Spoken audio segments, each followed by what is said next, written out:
Nee, baie dankie. Ek sien bekende gesigte hierso. Dis baie lekker om vanoggend hier by julle te wees. Een groot verrassing vir my is Tini Kutse.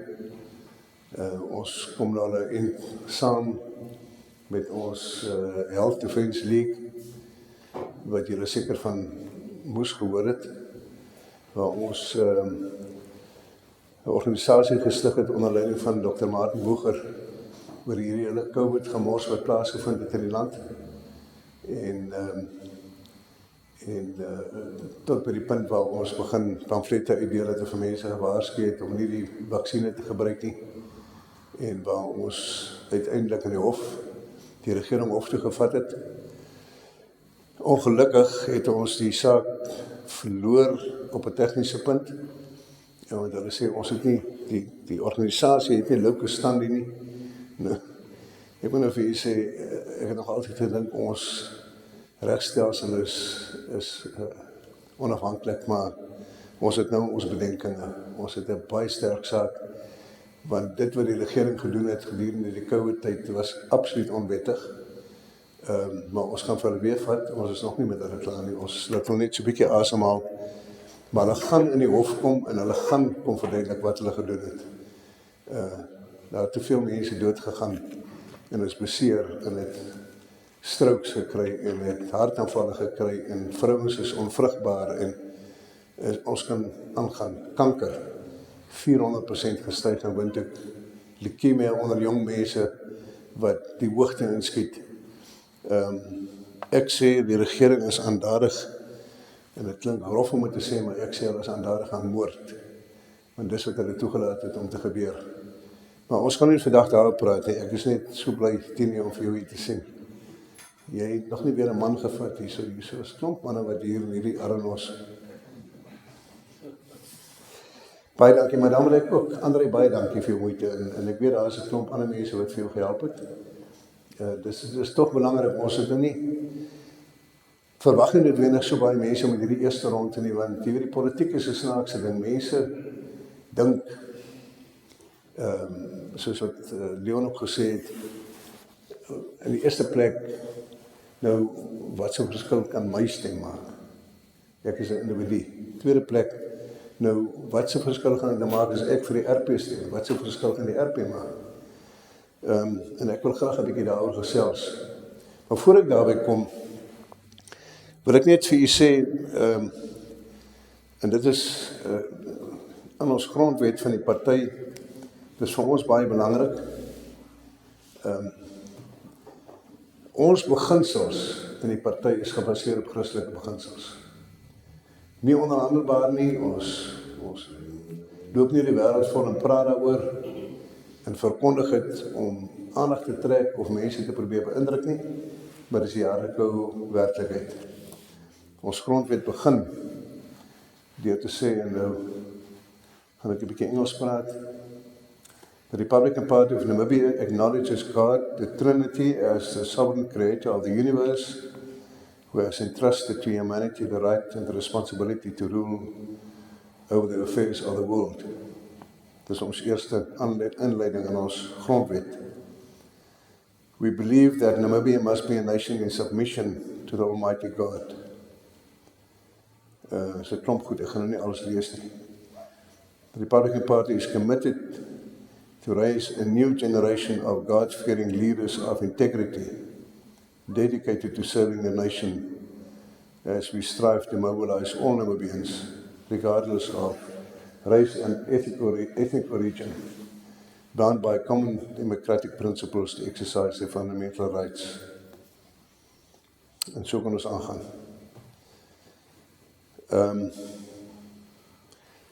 Dis vir ons belangrik, was nog altyd vir ons belangrik, en ek kan maar net vir u sê,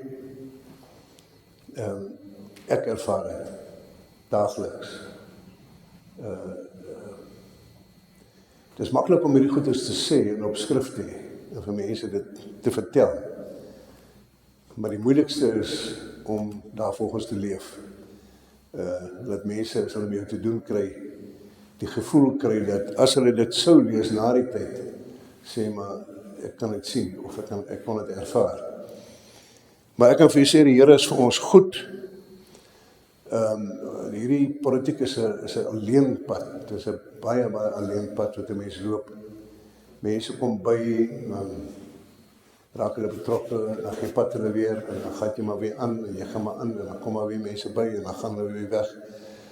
Vir allerlei redes, maar ek het net op 'n stadium gekom verlede jaar, is dalk al vroeër is dit, maar wat ek nou goed kan onthou, wat ek net vir die Here gesê het, ek kan nie hierdie ding alleen doen nie.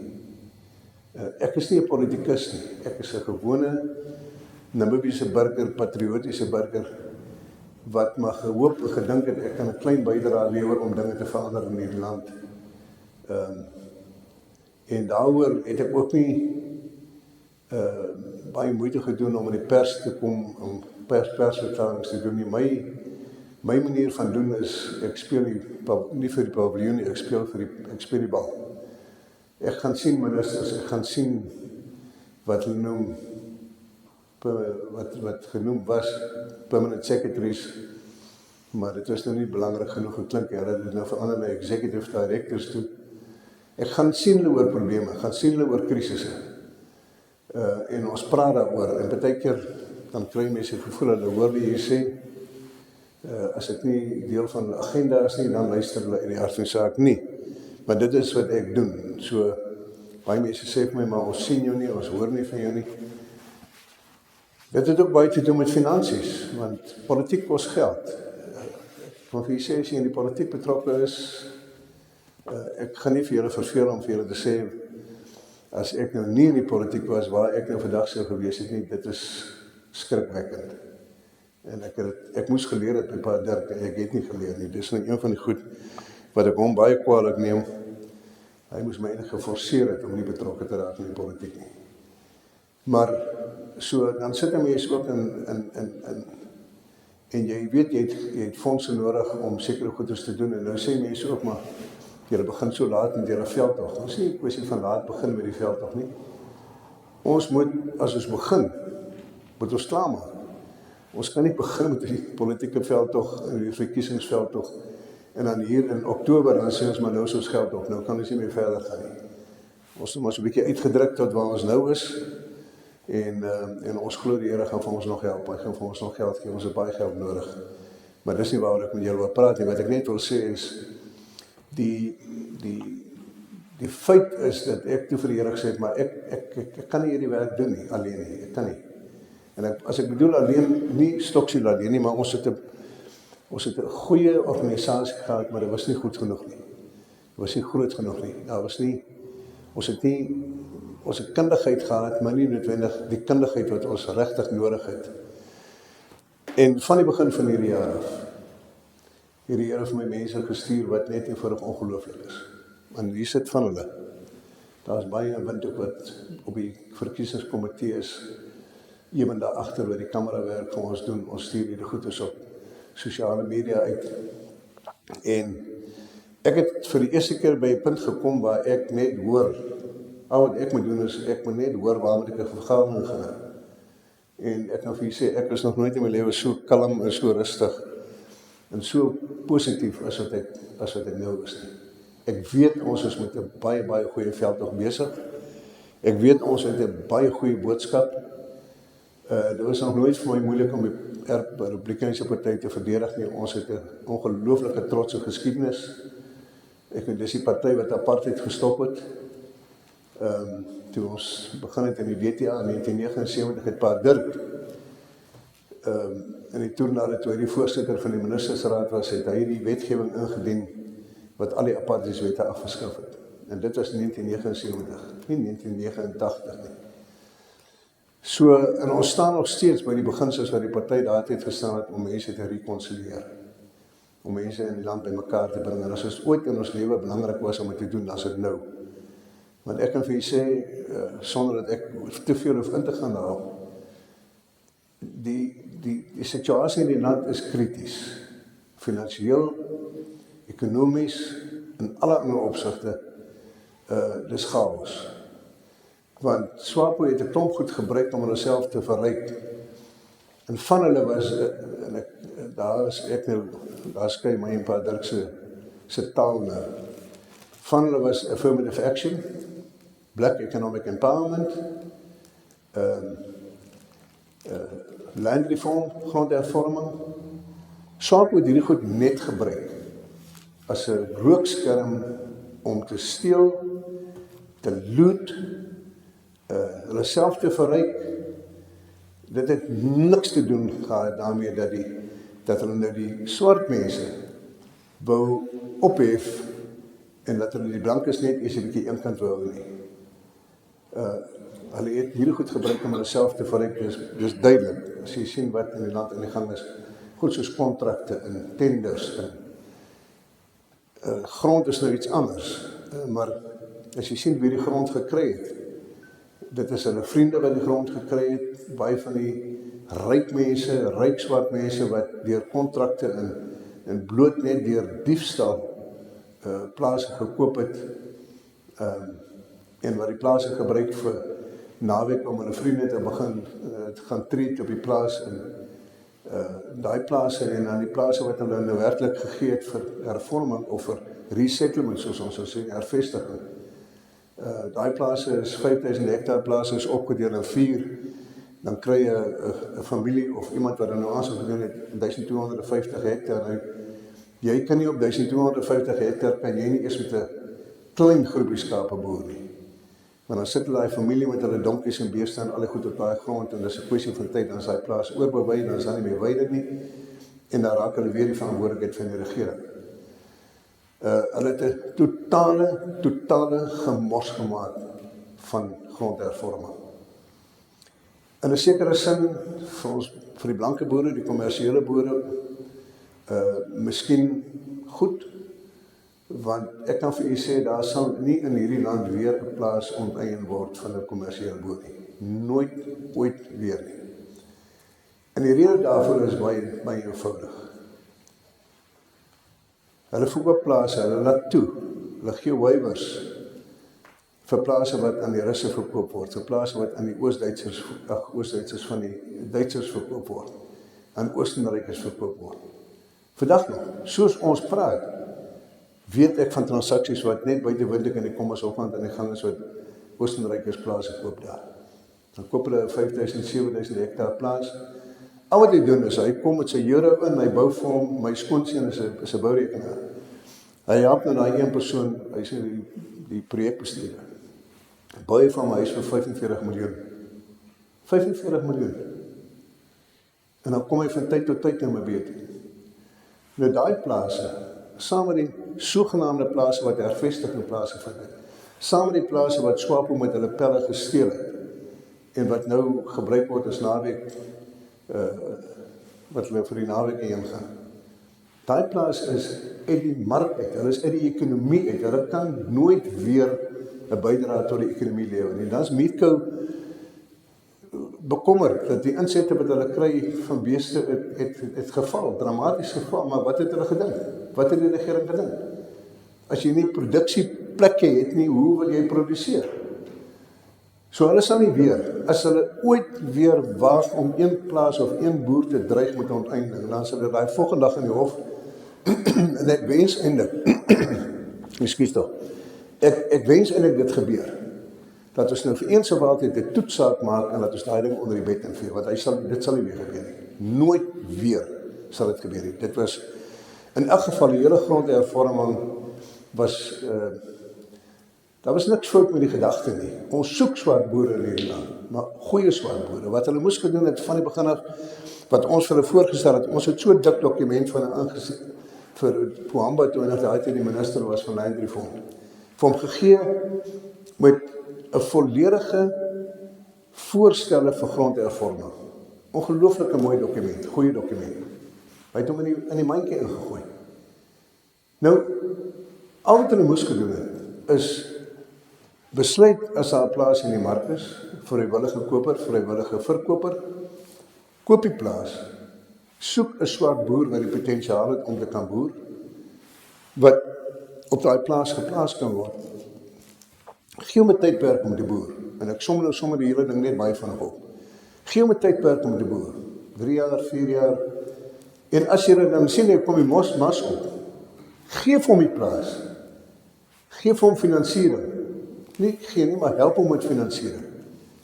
En help hom om byvoorbeeld dat hy die plaas as sekuriteit kan gebruik om die plaas verder op te bou of nog wil te koop. Help hom met tegniese hulp. Soos ons in die ou dae het ons landbou tegniese dienste gehad. Help hom daarmee.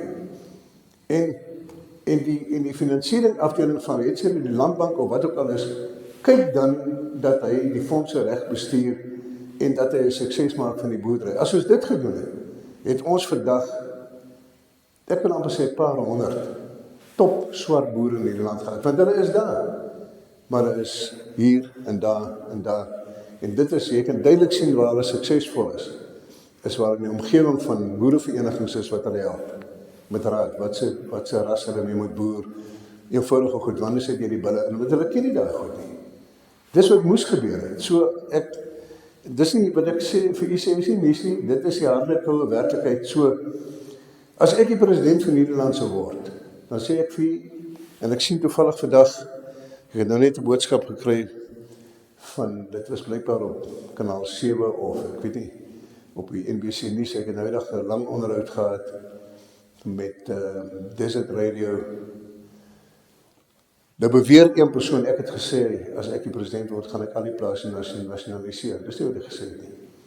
Wat ek gesê het, ek sal al hierdie swart plase, of hervestigingsplase, wat selfs deur die swartes gekoop is, met geld wat hulle gesteel het, en waar mense gehervestig is, wat hulle 'n klein kampie kry, en wat hulle 'n bestaansboerdery gaan voer, en niks verder kan kom, as waar hulle was nie, ek sal die plase alles onteien, die lot van hulle, en dan begin ons reg van vooraf, konsolideer die stukke wat hulle so opgesny het.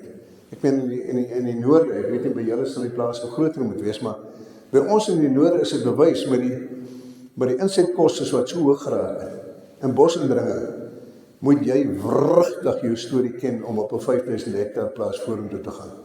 Jy kan dit net maak. Jy kan dit net maak as jy baie mooi boer. En dan kom sny daai plasies op. So ek sal die laaste plaas sal ek eenvoudig onteien wat aan hierdie boere toegeken is, en ons begin van vooraf op die basis wat ek nou gesê. Jy weet, ek wil terugkom by dit is nou net oor storieetjies wat nou gepraat word. Ek wil terugkom net eers myself in die rede van 'n bietjie praat oor die blankes. Dit is eintlik die doel van hierdie poging wat ons nou het ek was nou laasweek in Oudtshoorn, aan ek in Oudtshoorn by daai boerevereniging Excelsior van Pieter Gouwse. Ek het daar met hulle baie goeie vergadering gehad, en dis maar wat ons nou doen, Koggas en Stampriet hier by julle, en dan gaan ons nou oor 2 weke in Kommas daai vergadering hê. Weet jy, die mense vra vir ons in die party, dan sê hulle van, ja, laat ek daar begin. Die Republikeinse party is vir jare beskuldig as 'n party vir blankes.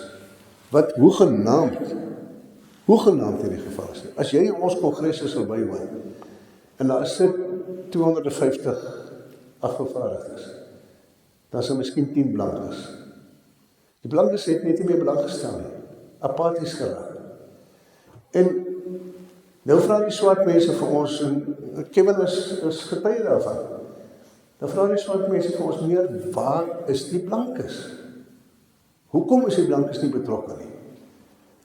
Die blankes moet betrokke raak. Die blankes moet ons kom help. Hulle sê dit. En nie net in die party nie, hulle sê dit buitekant. Ander partye, swart mense wat ek raakloop, wat ek nie weet aan watter party hulle behoort nie, dan weet hulle nou, miskien wie ek is, dan vra hulle dit vir my. Maar ek kan verstaan hoekom die blankes apaties geraak het. Ek meen, oor jare, sedert onafhanklikheid, is die blankes beskuldig van gronddiewe, ons het die grond gesteel, ons is white monopoly capitalists, jy weet, al hierdie goed is, wat vir ons, en ek is ook 'n blanke, alhoewel ek die leier van die party is, maar jy het later begin voel soos 'n tweede klas burger in hierdie land. Dis hoe ons blankes begin voel het, want alles wat jy wil regkry, is daar altyd 'n stok in die wiel gesteek. Jy moet altyd, of jy by Home Affairs kom, en het gaan oor burgerskap, of oor dit, of oor dat, is dit altyd 'n geveg. En ek ervaar het. Ek het dit ervaar. Ek het hele klompie mense wat ek probeer help het en op die einde toch suksesvol was om sulke gemorses by hom vers uitgesorteer te kry, wat daar doelbewuste poging was om mense eerder hulle aansoeke af te keer as om het goed te keer. Dat dit nie op manier te hanteer is nie. En ons is by die punt gekom waar hierdie nonsens nou moet stop. Dit moet nou stop. Maar dit help nie, soos Leon gesê het, dit help nie as jy by braaivleisvuure sit en kla oor wat in die land aan die gang is. Jy kan alles sê wat verkeerd is, maar dan is my vraag net, wat doen jy om dit te verander? Om 'n bydrae te lewer dat ons dit verander. Ek kan dit nie doen nie. Ek kan dit nie, dit is echt logies, ek kan dit nie doen nie. Ek het baie kontakte met die ministers, bloot om een rede, dit is, ek het altyd probeer om nie oor emosionele nonsens met asem te mors nie. As ons praat ons oor feite. Ek gaan vir julle nou net 'n ander ding vertel, wat daarmee te doen het. Nou, en hulle weet, ek het nie 'n ander agenda nie.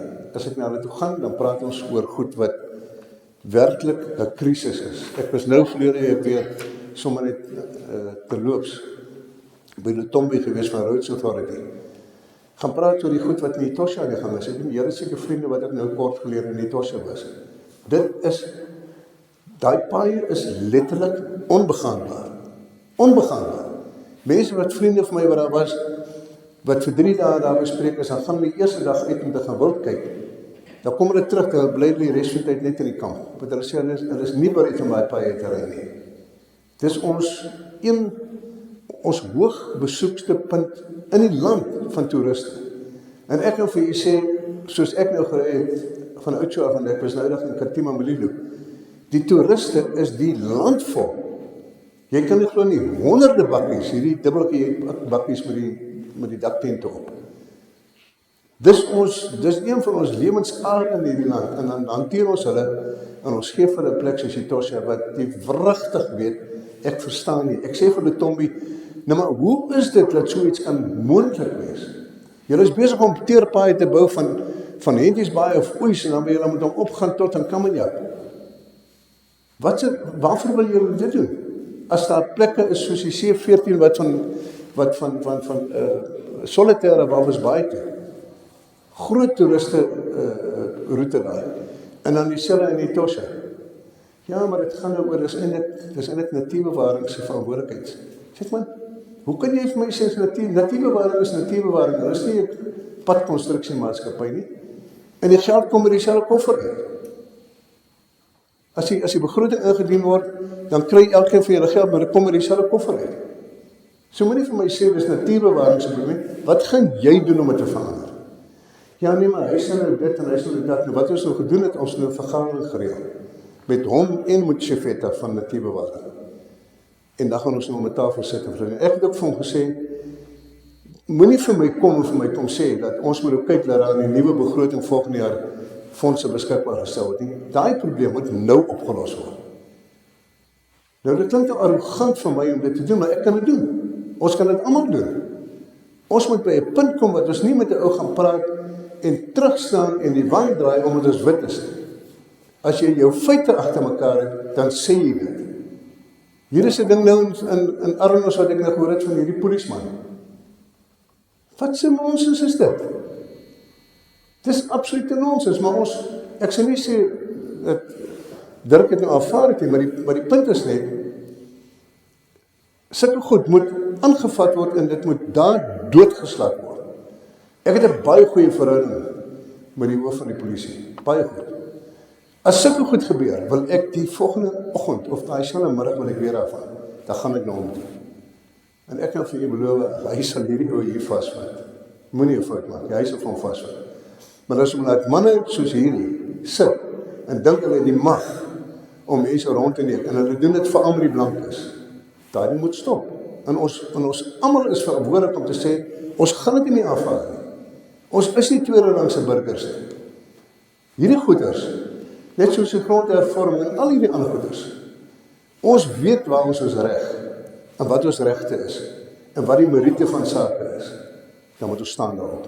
En as dit nie werk nie, ek is nie Moses of Jesus of wat ook al maar ek het 'n paar kontakte.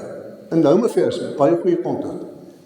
Van mense wat ek weet, die deputy executive director, meneer Manjiva, en soos die hoof van die polisie. Dis mense met wie ek 'n goeie kontak het, wat ek weet wat goed op meriete hanteer. En wat luister as jy praat. Bel my. Ek spandeer baie tyd met hierdie mense. Laat ons daai ding kan stop, want as 'n mannetjie soos hierdie sy nek dik maak soos wat hy gedoen het hier, dan moet hy daai selfde dag en volgende dag vasgevat word. En hy moet besef, almal van u wat hier sit en ek het ook kontakte. En ons het ook regte. Ons gaan nie hierdie ding toelaat nie. Of hy nou wie is, net omdat hy swart is en ek wit is, sorry, ons gaan daai nonsens nie verder vat nie. So, ek het aanvaar dat die blankes as gevolg van al hierdie beskuldigings so goed apaties geraak het. Ek het dit aanvaar. Maar mense, ons sal by 'n punt moet kom waar ons 'n ander pad vat. Dit werk nie so nie. Dit werk nie so nie. Ek is verdomd 72 jaar oud. Ek moet op een of ander tyd moet ek nou seker iets anders ook doen. Maar ek het 'n ander besigheid, eiendomsontwikkeling, wat ek nou nie afskeep nie, maar ek wil ook my pille, ek het nou 'n vriend gehad daar in Windhoek, wat saam met ons op Stellenbosch was. Met hulle toer nou vir 3 maande met hulle karavaan die hele wêreld vol. Hierdie ons gaan oorsee. Ek kan nie daai goed doen nie. Ons moet rondtol, dit doen. Maar ek doen dit. Ek moet nie vir my jammer kry nie. Ek vra nie simpatie nie. Iemand het vanoggend gesê, as jy jou uitgee vir 'n toffie, dan moet jy bereid wees om gesuig te word. Fyn, ek is 'n toffie, ek weet dit. Maar al wat ek probeer doen is, ek probeer net kyk of ons iets kan doen. En vir die eerste keer in 'n lang tyd, omdat nou, ek sê die Here vir ons hierdie mense gestuur het, wat vir ons help. Dit gaan met die RP goed. Ek was laas Sondag in Ausenkeer gewees. Swapones. Ek kan vir u sê, ek wens ek kon sien wat daar gebeur het. Daai Republikeinse party, hulle het daai T-shirts aangetrek en hulle is besig om Ausenkeer oor te vat. Jy weet, daar is 70,000 mense by Ausenkeer. 70,000 wat daar nou werk om te snoei en te begin as hulle by die oes te begin. Ons fokus nou met ons mense op plekke waar daar 'n groot konsentrasie van mense is. Veral omdat ons met beperkte fondse werk. So as jy geld spandeer het waar jy 'n persoon het wat baie vinnig met 'n klomp mense kontak kan hê. Ons het nou 5 bakkies gekoop. Ons het nie gekoop, hierdie bank het hulle gekoop. Wat ons nou gebrand het, mooi gebrand het. En een is nou Ausenkeer toe, een is nou vanoggend in Katima aangekom, die ander is in Roendo, die ander is in Windhoek en die ander nou sal ons nog kyk gaan waarskynlik die Rombo toe. Ons wil nog graag nog 2 kry. Nou, weer eens, as dit nou gebeur het, dan sou ek nou ander mense gekry het om by te staan. Ek moes borg teken vir daai goed. Ek teken borg vir ons lening by die bank, ek het borg geteken vir ons betrokke fasiliteit, ek het borg geteken vir die bankies. Ek het nie 'n probleem nie, ek doen dit. Ek het 'n absolute vertroue in hierdie party. Ons kry partyfondse by die regering, by die parlement, wat redelik is. Maar as ons die aantal setels kry, wat ons verwag ons gaan kry in hierdie volgende verkiesing, dan gaan ons nie skuld hê nie. Nie weet, nooit weer nie. En ons goed gaan betaal wees en ons gaan vorentoe gaan. Ek wil herhaal wat ek nou net gesê het, ek soek nie nou, hierdie ronde is nie om by julle te kom geld beer nie. Ek sê nie, ek doen dit, en ek is eerlik met u, ek doen dit, omdat ek passievol is oor hierdie land, maar help asseblief, help net deur betrokke te raak, en julle kan betrokke raak. Arnos was op 'n stadium 'n sterk deel van ons RP groep gewees, en van die party gewees. Miskien was hy nog, maar as gevolg van wat ek genoem het mense apaties geraak, dik geraak vir die besigheid en gevoel wat se verskil gaan dit maak. So, en dan weet ons wat in die verkiesing in Suid-Afrika gebeur het, waar die DA nou in 'n posisie gekom het waar hy nou deel is van die regering van nasionale eenheid, en waar hy nou 'n klomp ministers in die regering nie. Kan jy klaar sien wat daar gebeur? Die swart ministers raak nou, ek kan amper 'n goeie woord gebruik het, vies, oor wat daar aan die gang is, van die wit ministers wat hulle werk doen, kry die publisiteit, en die ander kry nie hulle publisiteit nie. Maar daar is klaar veranderinge aan die gang in Suid-Afrika. Ons gaan na hierdie verkiesing, in hierdie land, gaan ons 'n koalisieregering hê. As my geen twyfel. SWAPO gaan hierdie verkiesing, hy kan hom nie wen nie. Ek weet nie wat julle ervaring is op die plase, of in die dorpe, of julle met mense praat nie, maar ek sê vir julle, waar ons kom, sê hulle vir ons, die mense is moeg vir SWAPO. Swart mense wil dit sê. Hulle gaan nie, hulle kan nie hierdie verkiesing wen tensy om weer verneek soos wat hulle in al die vorige verkiesings gedoen het nie, maar daar het ons julle hulp ook nodig. Wanneer daar stembusse is om te gaan toesig hou in die stembus wanneer daar gestem word en wanneer die stemme getel word. Dis waar hulle verneek. Daar is anders nie, net daar. So daar gaan 'n koalisieregering kom. Ek is daarvan so oortuig soos ek hier staan. Nou wat ons wil doen is om te kyk dat ons sorg dat ons party so sterk is dat ons 'n beduidende rol kan speel in daai regering. En daaroor gaan ons, ek het die voorreg as die president van die party om die eerste 10 name op die lys vir die parlement kan ek saamstel. En ek het vir die mense gesê, ek het in teenoor vir hulle gesê, dis toe hulle begin met waar is die blankes, so sê ek nou maar uit, wat ek nou gaan doen, hierdie verkiesing, hierdie lys, gaan daai eerste 10, 4 blankes op hê. As ons 20 setels kry, 8 blankes. 40% van ons lys gaan blankes wees. Maar dit gaan top mense wees. Net soos ons swart mense wat ons gaan op die lys hê. Top mense. 'n Goeie verdeling tussen mans en vrouens, tussen jong en oud, en tussen wit en swart. En ek maak nie verskoning daarvoor nie, maar die tyd vir politieke diplomatie is ook verby. Gelukkig kom dit van die swart mense af. Hierdie vriende van my wie sê. Hulle het geen probleem. In feite, ek wil so ver gaan te sê, hulle sal vir my gesê, as jy meer blankes kan as ek toeleer. Ons kry dit selfs in die land waar die mense vir ons sê, maar meneer, ons soek 'n blanke president. Waar jou liewe jy so iets gehoor? Hulle soek 'n blanke president, nie ons mense nie. Dit tel ons so op soos ons gaan. So dit wys net vir jou, daar's 'n verandering in die gesindheid van die mense, oor wat ons soek, wat hulle soek, wat hulle sien. Hulle kan ons sien die gemors wat in die land aan die gang is. En dis 34 jaar. En wat Leon gesê, nou kom die blankes, die partye, en dan kom maak hulle beloftes vir die mense. En SWAPO is meesters daar. Ons praat van werkloosheid. En dan sit jy met 'n streek soos Kavango, wat veronderstel was om die broodmandjie te gewees het van Namibië. Nie net van Namibië nie, maar van SADC. Daar gaan niks aan nie. Daai green scheme projekte wat daar bo aan die gang is, daar gaan niks aan nie. Maar dis doelbewus dat daar niks aan gaan nie.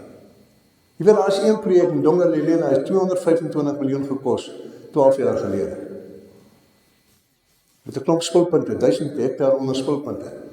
Ek vind, jy druk hier 'n knop, dan praat hierdie spulpunt met daai spulpunt, en daai ene sê vir die pomp, hy soek meer water, dis ongelooflik. Maar daar gaan niks aan nie.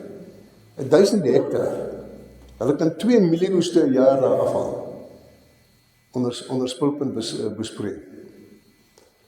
Dit het nog nooit gebeur, dat daar enige ontwikkeling daar gekom het nie. Hoekom?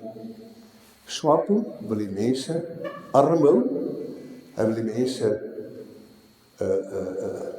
afhanklik hou van die regering. Nou, soos ons praat, is SWAPO besig om die land vol te ry, en deel mieliemeel van mense uit, droogtehulp en voedselhulp en sulke goeders. En as dit nie die regering wat dit uitdeel nie, deur die SWAPO wat dit uitdeel. Met al hierdie ander beloftes wat hulle vir die mense gemaak het. En hulle is nie die enigste nie, die ander partye, die beloftes wat hulle maak, van hierdie knapies van die syde swartboei, wat rondgaan en vir die mense sê, as julle vir ons stem, sal ons sorg julle grond kry. Ek weet man, toe hy die deputy minister, die deputy minister van Land Reform was, onder Nyoma, klein Nyoma, toe kon hy nie eers vir sy mense grond gee nie. Hoe wil jy het uit die oppositie geleerde doen? Maar dis die klas van goed wat gebeur. Die toelaar loop rond en beloof vir die mense goed. Ek het al vir hulle gesê, ek was nou dag blykbaar in die koerant, waar ek gesê het, ons maak nie vir mense beloftes nie. Die RP maak nie beloftes nie, ons het een belofte wat ons maak.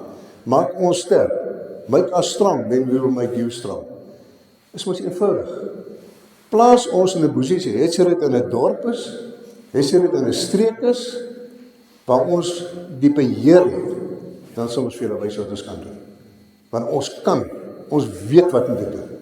Ons het die mense, hier sit hulle, en ons het hulle in al die ander plekke in die land, wat vir ons kan help om die regte goed te doen, sodat ons land kan vorentoe gaan. En dis nou ongelukkig wat gebeur.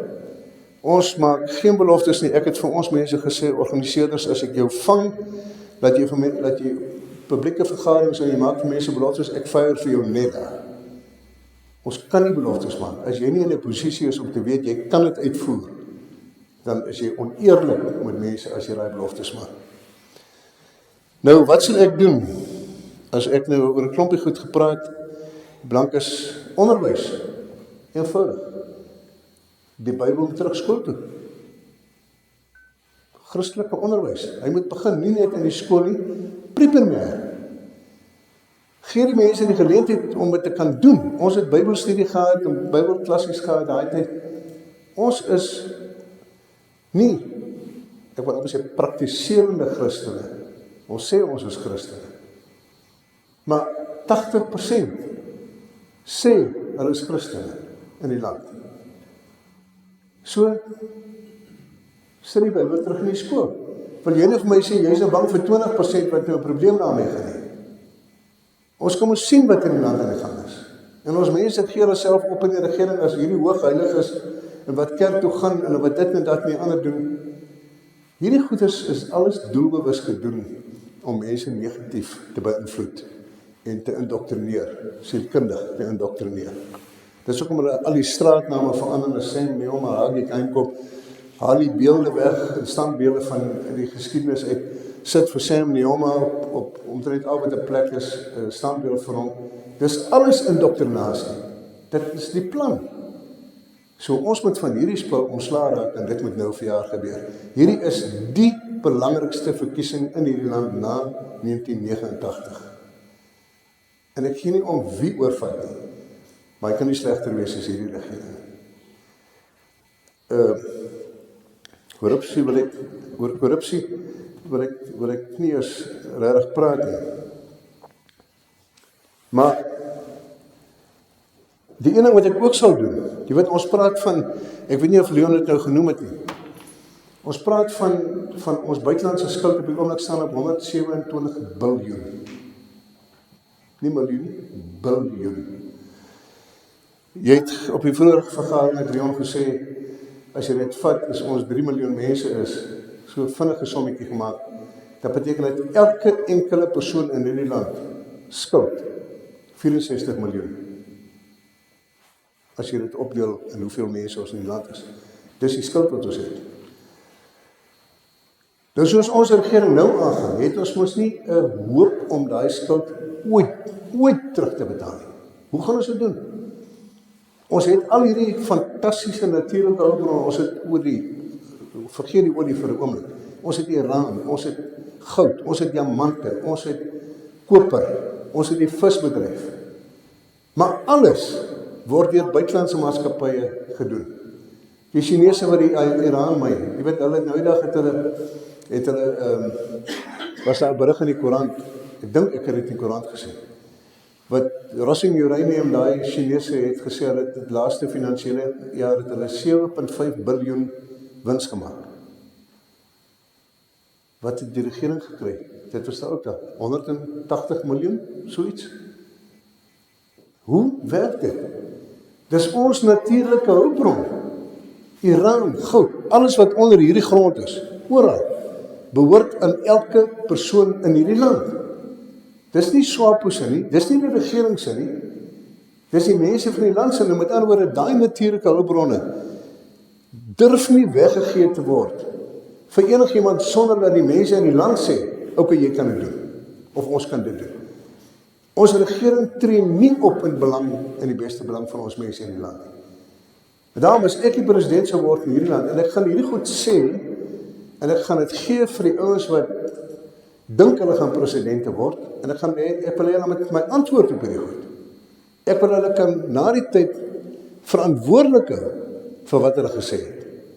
Maar as ek die president van hierdie land is, ek nasionaliseer al die myne. Almal.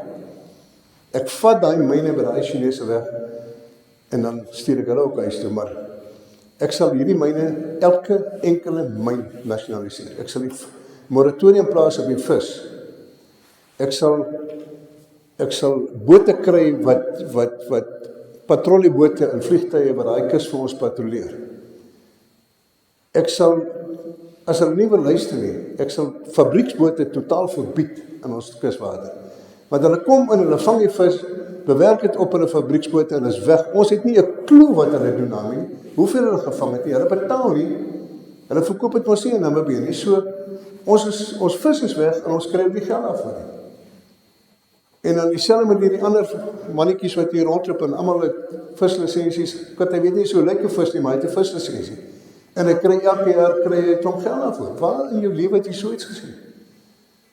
Daai goed sal gestop word.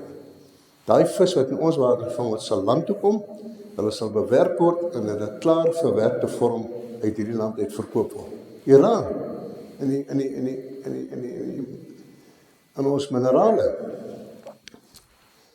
Ek sal daai myn vat, ek sal hom nie koop nie, want hulle het klaar soveel miljoene en honderde miljoene en biljoene gemaak uit ons Iran en al ons ander, veral diamante, dit kom ons al van lank voor onafhanklikheid. Ek sê vir hulle, ek vat daai myn, julle het julle wins gemaak, weg is julle. Nou, kan julle, as julle wil, kan julle tender om daai Iran vir ons te myn. Dis 'n kontrak wat ons aangaan. Soos wat jy 'n gebou bou, en jou ou sê vir jou, ek vra jou soveel vir daai gebou te bou. Sal hulle vir my soveel vra om daai Iran te myn, maar as dit op daai oppervlakte verskyn, dan is dit Namibië se. Dan verkoop ons dit vir 7.5 biljoen en hulle kry 180 miljoen. Dis al wat moet gebeur, mense. Dit klink dramaties om so iets te sê, maar dis ons rykdom daai. Dis ons rykdom, en dis 'n nie hernubare wat sê hulle? Non-renewable hulpbron.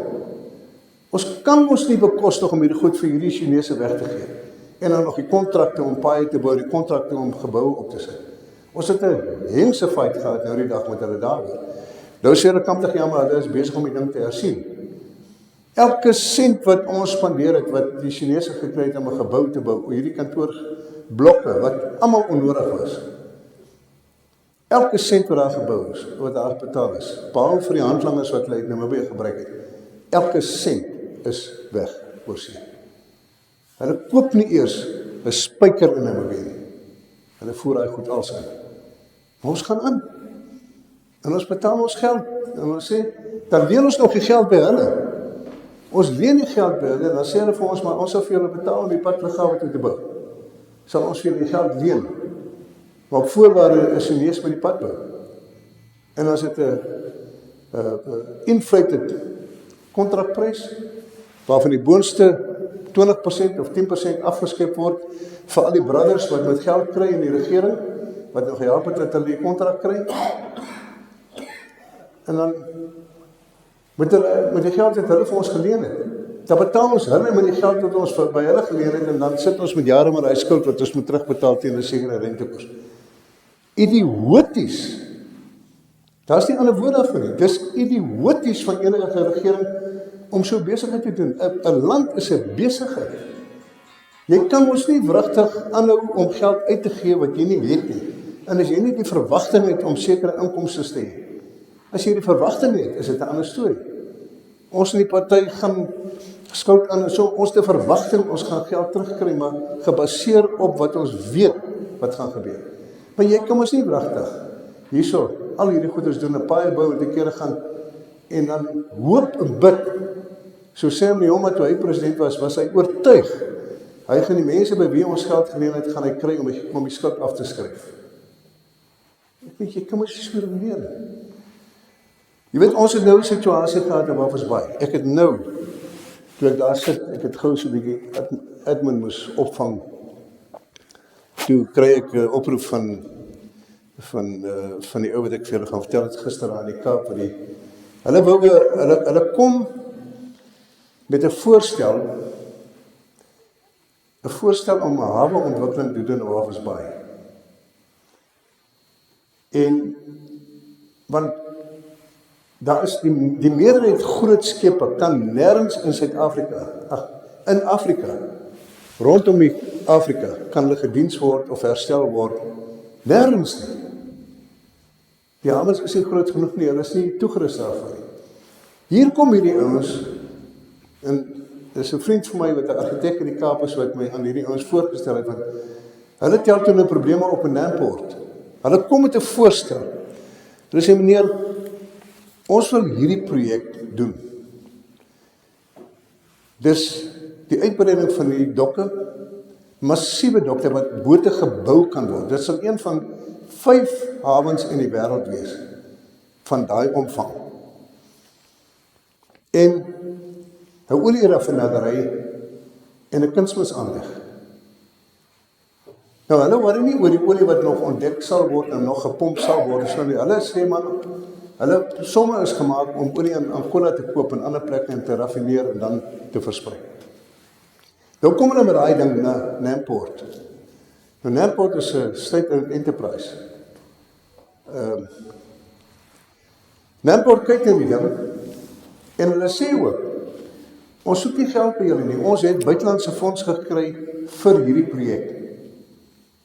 Die waarde van die projek 7.8, kom ons maak dit maar 8 biljoen US dollar.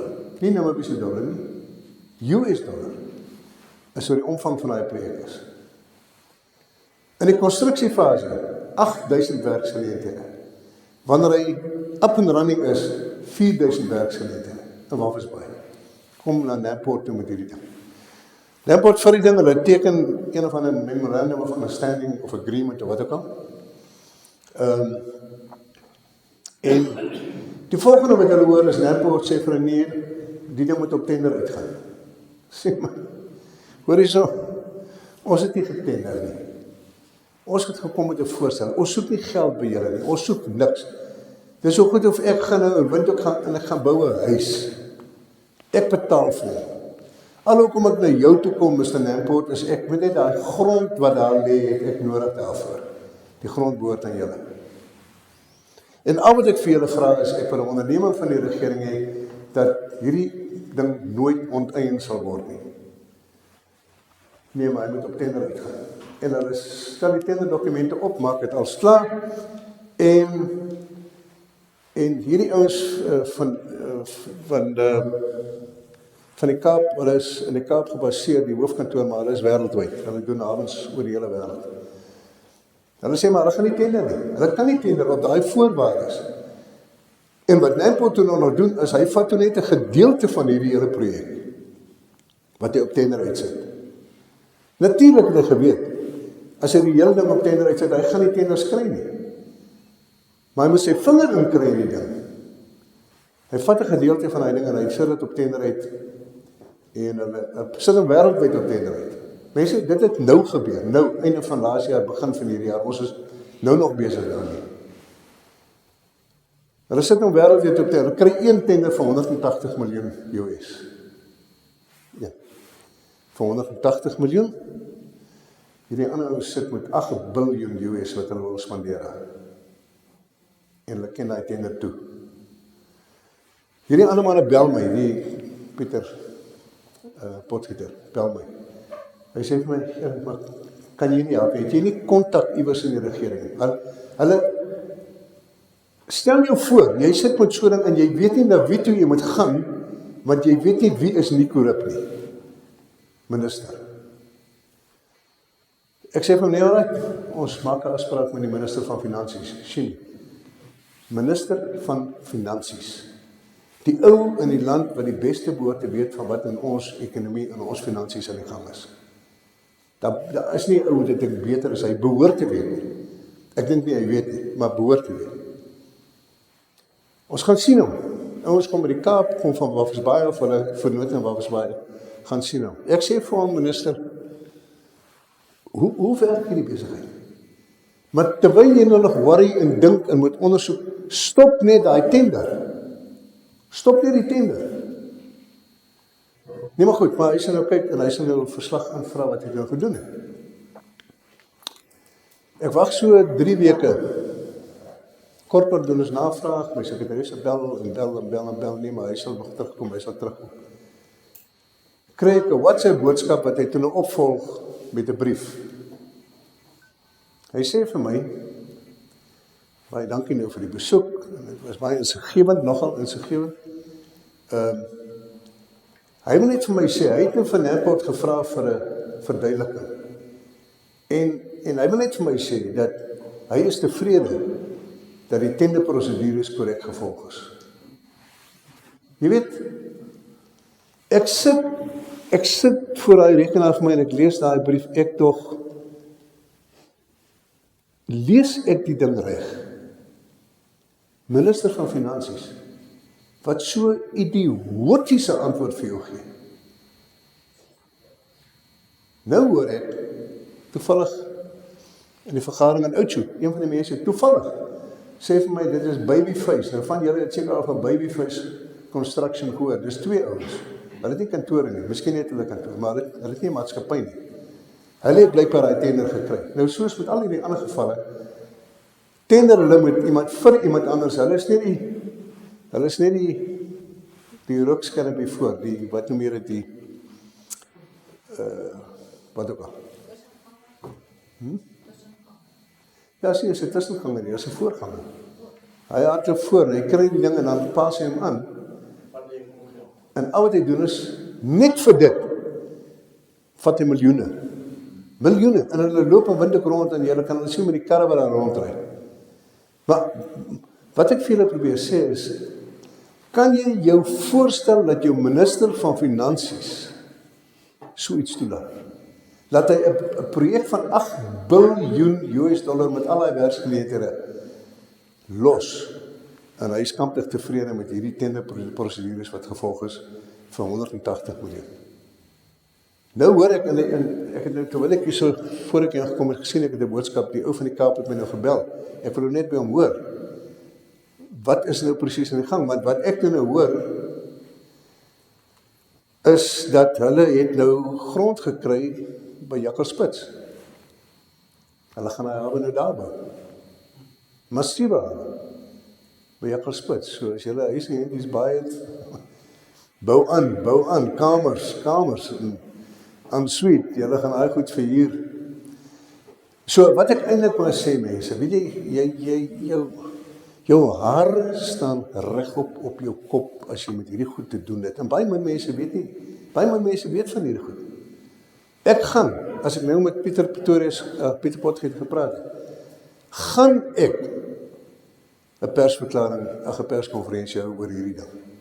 Die mense in hierdie land moet weet, dis wat daaraan gaan. En ek gaan vir Shimi voor stok sit. Hy moet antwoord op daai goed. En dis nie die enigste plek waar dit gebeur nie, dit gebeur oral. Hierdie mannetjies wat so rondhardloop en dan hulle hy tender uitgesit vir die pad, hy snelweg tussen Windhoek en Okahania. Ek meen, dis 'n massiewe ontwikkeling daai. Hulle is nou amper klaar in Okahania. Daar's daai een ou, Kayamu. Wat is die Kayamu? Sy pa is Elias Kayamu, hy is die ambassadeur in China. Hy was 'n gewone wat wil ek amper sê, hooforganiseerder van SWAPO in Grootfontein. Nikki. Is dit Nikki? Ek dink is Nikki, ja. Hy is toe skielik 'n partner van hierdie Italianers wat die pad gaan bou. Nou sê hulle partnership, maar hy het 'n ander naam, sy firma wat ek onder gewerk het, is 'n ander naam. Man, hy het nie 'n graaf om sy tuin te werk nie. Maar hy is deel van 'n groep wat 'n pad gaan bou. Maar hy is daar gesit om daai deel te skep, om met die ander manne te gaan deel, oral, in die ministerie, in Kleinkop, in die hele lot, almal deel aan hierdie goed. Ok, nou het ek julle nou moedeloos gepraat.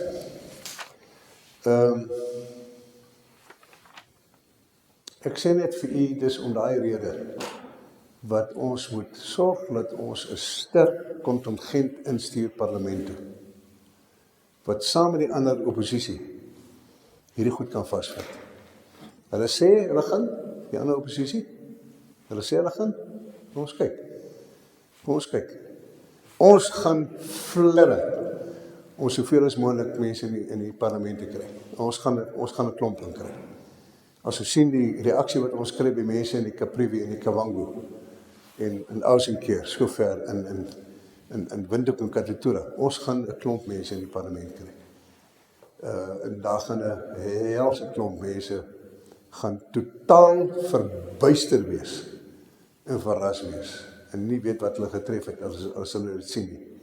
Kom ons praat Desember, as julle nou verstaan wat ek bedoel. Eergister in Namibië staan daar 'n berig van LPM gaan die volgende amptelike oppositie wees. Wat? En SWAPO gaan, dis nou 'n amptelike opname wat hulle gemaak het van 1200 mense. SWAPO gaan 50% van die stemme kry, LPM gaan 5% kry of 6%, dan PTM, dan wie, dan ons is nie eens op die lys nie. Hulle gaan 'n helse surprise kry. LPM is besig om tot nie te gaan. Ons ruim ons rond, ons praat ons met die mense, ons kan sien wat aangaan. Sy mense glo hom nie meer nie, hierdie klein swart boy.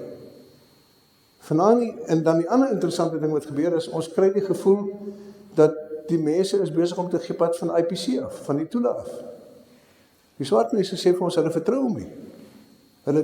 Daar's iets, ek wil nie oor hom praat nie, ek wil nie oor ander leiers en ander partye praat nie. Maar daar's 'n goeie rede hoekom hulle so voel. Ek weet hoekom, dat die tyd vir ons leer. Ons fokus net nou op die RP, om ons so sterk as moontlik te maak. Maar ons het julle nodig. Julle hoef nie organiseerders te wees nie, julle hoef nie enigiets te doen, behalwe as ons 'n vergadering hou, julle het soos in die ou dae, bring julle werksmense soontoe. Ek hoop hulle het geregistreer, maar bring hulle, laat hulle kom luister, laat hulle self besluit. As hulle van 'n ander party of die LPM wil stem, laat hulle vir hulle stem.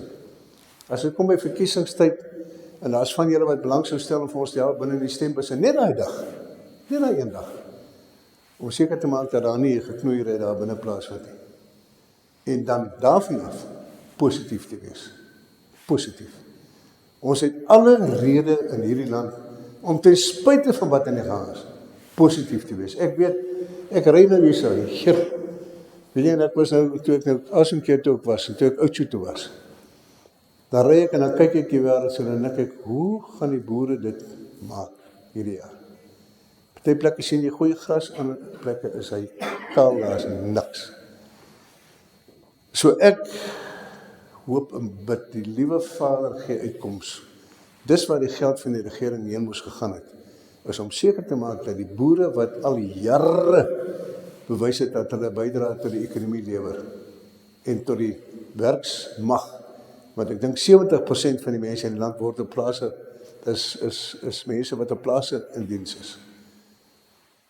Die regering moet hierdie mense aan die gang hou, ten alle koste.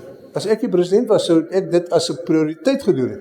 Nie loop 'n mieliemeel uitdeel op plase wat daar kos is, en wat mense nie kos nodig het nie. Dan fokus jy op jou boere en jou mense wat moet produseer, volgende jaar moet produseer, vir jaar gaan dit nie gebeur nie, maar jy moet hulle aan die lewe hou, jy gee vir hulle lenings vir teen 2% as dit nodig is. Maar laat hulle net kan deurkom, en ons glo dat gaan 'n goeie reenseisoen kom, hy moet kom. Een of ander tyd moet hy kom. En as dit gebeur, dan begin die ding weer aangaan. Maar ons kan nie toelaat dat boere van hulle plase af moet gaan in 'n tyd soos die nie. Wat dan? Dan raak die situasie net erger en erger en erger. So, daarom sê, kom ons, en ek, vir julle wat op hierdie plase sit, en daar is nie weiding nie, en julle moet voer, en julle moet al wat dit ding doen. Ek bid dat die Here vir julle net sal help, en wysheid sal gee, en sal op een of ander manier help, dat julle net deurkom, tot die reën kom, en dat dit met ons almal beter sal gaan. Ek boer nie, maar ek kan vir julle sê, my hart is bloody stikkend as ek hierdie goed sien. Net so, as dit gereën het, en ek ry, en ek sien gras, dis maar van almal nou maar wees, of jy in die dorp is, of jy op 'n plaas is, dis ons daai, dis ons DNA. Ons is gelukkig as dit reën, is ons gelukkig vir die boere, en bly vir die boere. So, maar ek wil net vir julle probeer motiveer om te sê, asseblief, bly positief. En dan die laaste ding wat ek net wil praat is wat ek eintlik vroeër begin praat het oor, is rekonsiliasie. Weet jy, daar is tog 'n belangrike ding wat ek vergeet het. Hierdie LGBTQ alfabet besigheid. Ons standpunt is verskriklik eenvoudig. Ek het 'n perskonferensie daaroor gehou, dit is in die publiek. As gevolg van ons beleid en as gevolg van ons beginsels, as Christene sê ons, homoseksualiteit is verkeerd. Punt. Hy's verkeerd. Ons sal, en dan gaan ek sommer vinnig terug wat ek net gelees het oor aborsies. Daar is nie 'n manier nie. Is nie 'n manier wat ons dit sal instem of goedkeur nie. Maar as dit kom by homoseksualiteit, ons mense wat homoseksueel is, het 'n groot fout gemaak.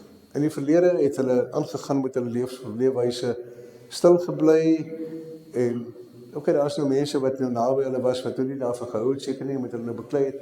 Maar toe kom hulle met hierdie groot drive wat nou van oorsee af gekom het, Europa toe en van Amerika af, oor selfde geslag huwelike en dat hulle selfs jou geslag vir jou wil verander. Maar ek wil nie eens daaroor praat nie. Ons praat nou net oor homoseksualiteit. Plaas hulle bly net stil en gaan aan met hulle lewe. Hier by ons. Ek praat nou net van Namibië. Toe wil hulle wetgewing ingestel kry, of wet ter tafel gelê om nou dit te wettig te maak. Dat jy nou ook kan trou en kinders kan aanneem. Nou, ons kan dit nie goedkeur nie. Nooit. Ons kan dit nie goedkeur nie. Die Bybel is baie duidelik daaroor. En ek wil nou nie dit ophaal nie, maar ek sê net, homoseksualiteit is verkeerd, maar, ons moet net een ding onthou. Die ander ding wat in die Bybel, daar is twee goed wat belangrik is. Die een is liefde. Daar is 'n groot opdrag in die Bybel, jy moet mekaar lief hê. Ons kan nie dit sê, en dan doen ons dit nie. Lief hê beteken nie, vir die mense wat naby aan jou is, en wat maklik is om liefgehad te word. Nee. Dit geld vir almal. Punt nommer 1. Punt nommer 2 is, staan ook in die Bybel, dis nie vir ons om te oordeel nie. Moenie oordeel nie. Dis nie vir jou nie. As daar mense is wat homoseksuele is, wat saam bly, en wat ook al, dis nie vir jou om te oordeel nie. Moenie 'n issue daarvan maak nie. Gaan aan. Ons moet daai mense, net soos ons mekaar respekteer, moet ons hulle respekteer. En verwag van hulle, en ek weet hulle respekteer ons. So ons moet hulle respekteer, ons moet hulle lief hê, ons mag hulle nie oordeel nie. En dis ons standpunt. Straightforward, eenvoudig. Hulle is Namibiërs, hulle is baie goeie mense, 80-90% van hulle is wonderlike mense. So moenie hulle afskryf en sê, maar jy wil niks met hulle te doen hê, en hulle is nou dit en hulle is dat nie. Bly stil, gaan aan met jou lewe, los hulle met hulle lewe aangaan.